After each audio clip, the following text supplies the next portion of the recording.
Sabi ni Mami, doon ka iihi sa baba. Huwag ka iihi dito sa loob. Para hindi kawawa ang naglilinis.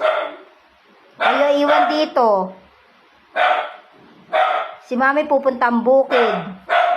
Kasi magpapakain siya ng mga kapatid mo doon. Tsaka ng pusa. Kayo bantay dito. Dito si Kuya Pat.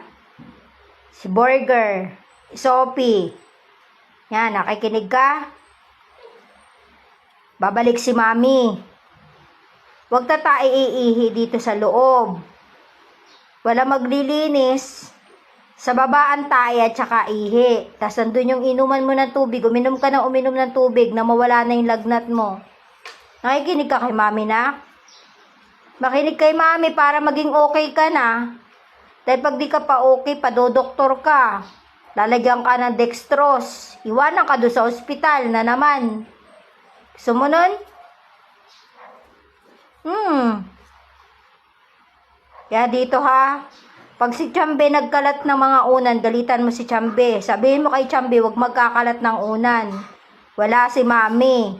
Wala si Ate Mona. Likinig. Uminom ng maraming water na mawala ang lagnat. Nang hindi na rin mamaga yung paa mo. Nakikinig ka, Tina? Kinakausap ka ni Mami.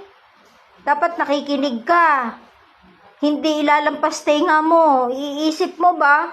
Yung sinasabi ni Mami dahil kung wala si Mami, dito kay umihi. Pagdating ni Mami, magyayaw-yaw. Kasi kalat man ang tayo at ihi. Diba? Makinig ng maayos. Yan ang sinabi ni Mami sa'yo ha. Makinig ka ha. Very good naman ang Tina ko ay. Good girl man siya. Nakikinig man siya, marunong man siya sabihan, di ba? Thank you, Tina. Love you.